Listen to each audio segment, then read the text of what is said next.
Hello, my bellflowers. Welcome back to my channel. Thank you so much for stopping by.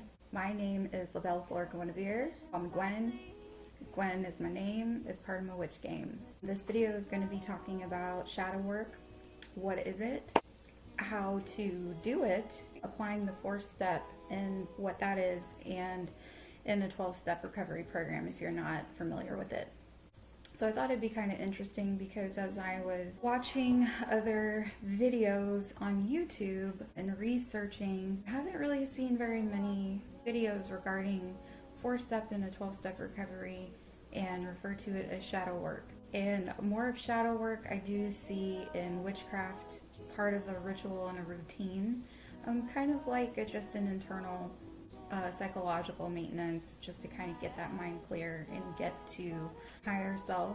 I will try to make it short and sweet compared to my other videos. Yeah, let's get started. So let me begin and say that I am not an expert. I am only sharing this to hopefully help someone else, because that is my main purpose in life, is really if you're just having a crummy day or feel like you've been having crummy months or weeks or years or anything like that, this is really good. In one of my other videos, the last one, the tarot, I had done a reading and I was talking about how I used to be an angry person all the time. Getting down to the root and the cause, I have to look at myself. And so that is why I still stick with the recovery program. I'm not going to go anywhere. This program has saved my life. Recovery community. It's based on attraction rather than promotion, and a lot of my recovery people, you know who I'm talking about, and I will kind of mention a little bit. So I have said that I am an alcoholic. I'm not afraid to say that. Again, that is just a part of an element of who I am. And I am no expert, but this is just my experience, and hopefully there's something that's inspirational that gives you some experience, strength, and hope that I am to share with you. Shadow work. What is it? So there's many variations of how people talk about what the shadow self is. So we have the ego, is who we think we are and what people see.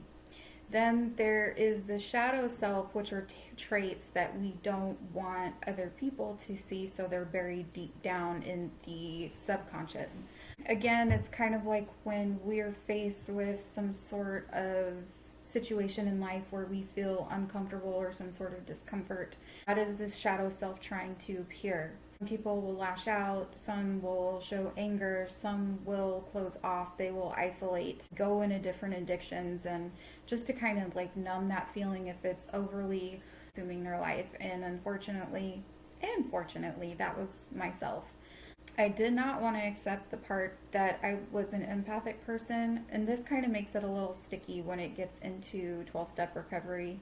There were a lot of thoughts and things that I could not explain. Sometimes the loving and caring thoughts that you get from your spirit team or whatever, feelings that you feel from other people, that was a really big impact on me, and that was something I really did not want to accept. Everything that we can't see in ourselves is basically shadow self. When we do shadow work, it helps with leading to greater authenticity, creativity, energy, and personal awakening. When you are putting more on the ego of how you want to manifest yourself to fit in with a community, friends, your family, whoever, you start limiting your beliefs, and they come out in different ways. So the shadow self tries to come out, but ego keeps kind of suppressing it. It is challenging. It is rewarding. I do say I live for this, and I do, because again, I feel for me, again, and I hope you feel that too, we were placed on this earth, we are made the way that we are by great design. We're here to learn, and we're here to open our minds to change. With that being said, shadow work for me was very beneficial, and it came out in a 12-step recovery program.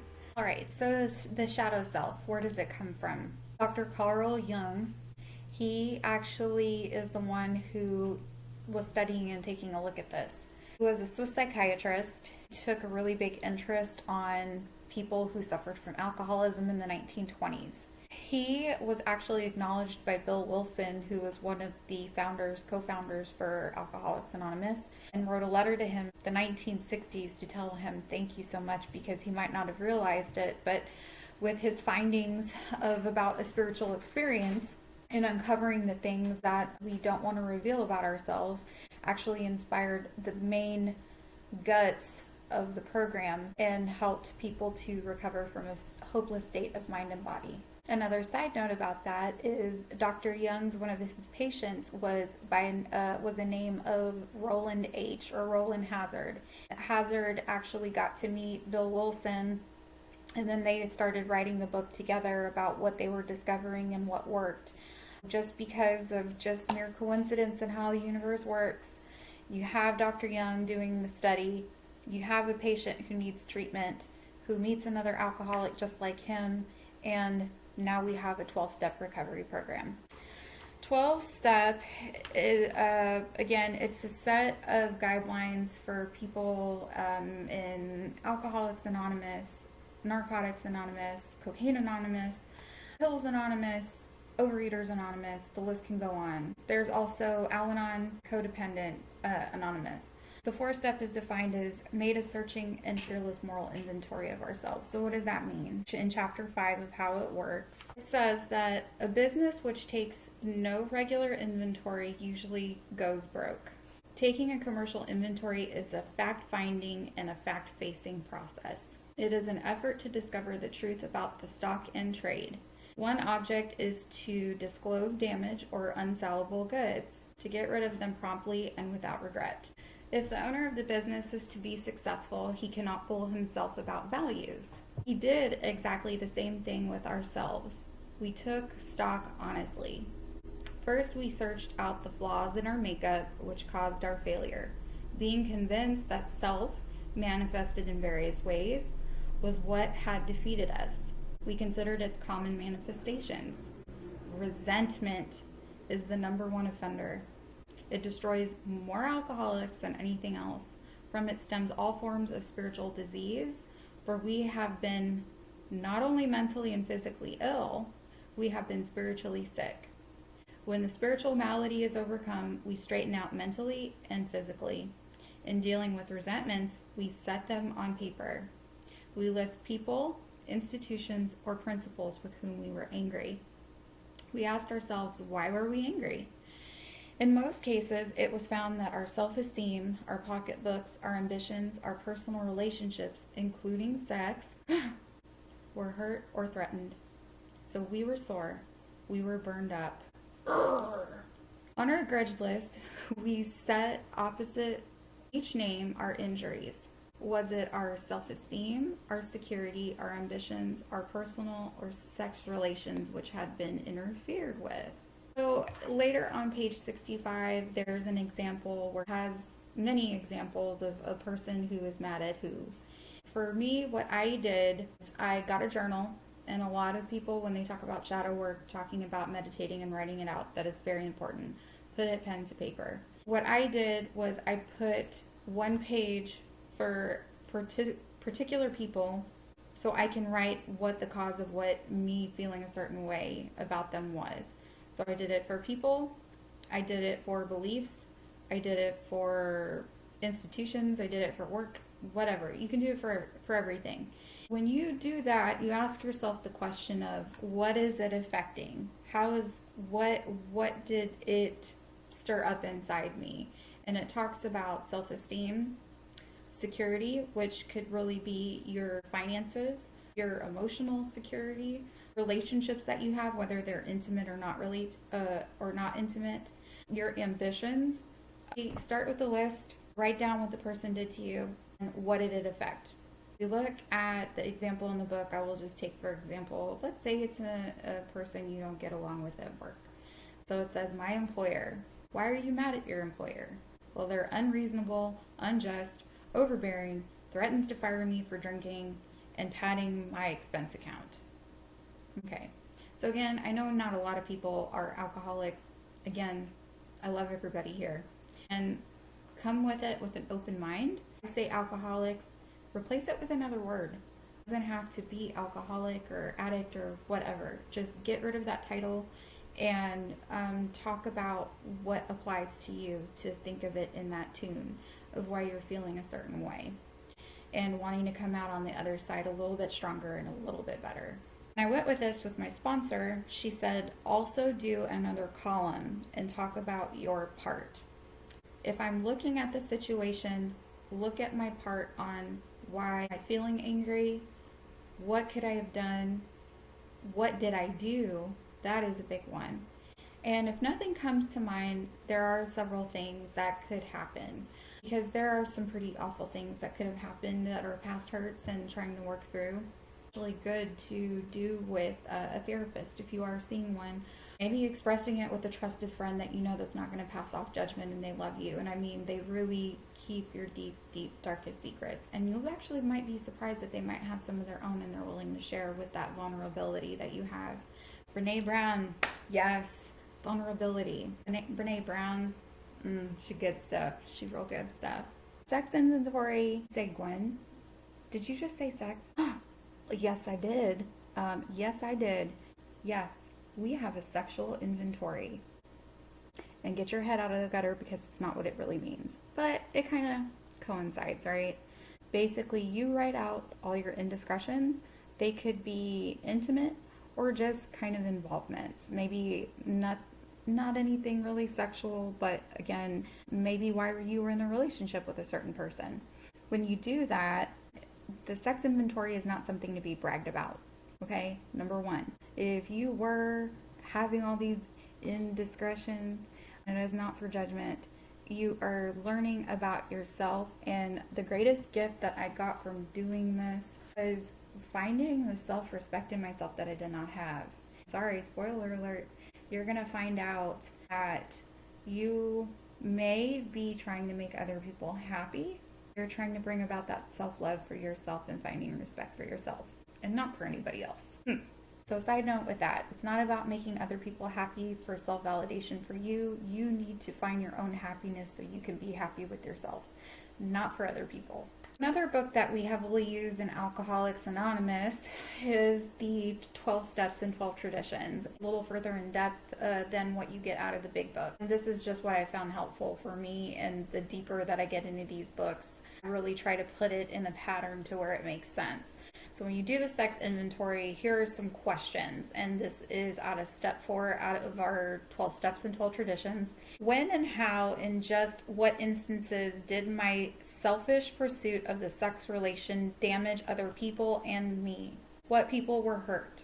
And how badly? And did I spoil my marriage and injure my children? Did I jeopardize my standing in the community? Just how did I react to these situations at this time? Or at the time?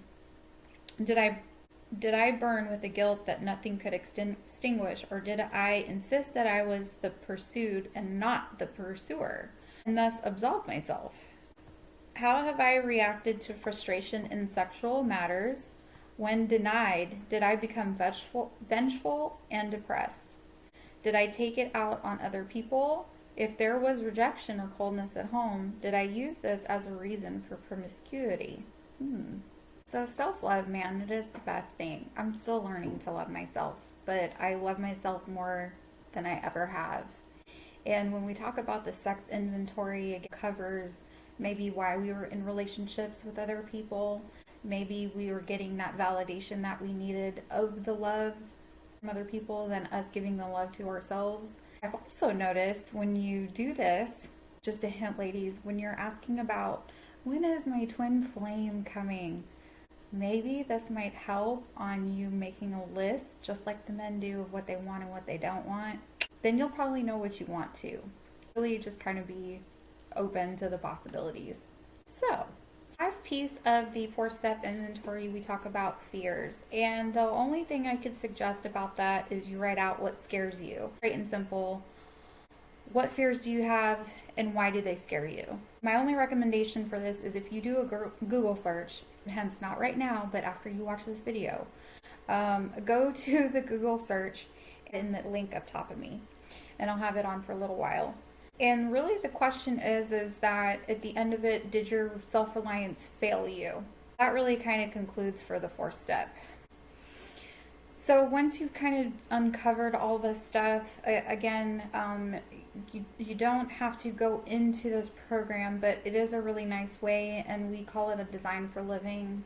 There have been times where we've heard, or I've shared personally, that says I wish people that I know that act a certain way, they had a program. And unfortunately, we can't force anybody to have it. It's part of the human self. You know, we all have self-will, and we're going to choose what we're going to do.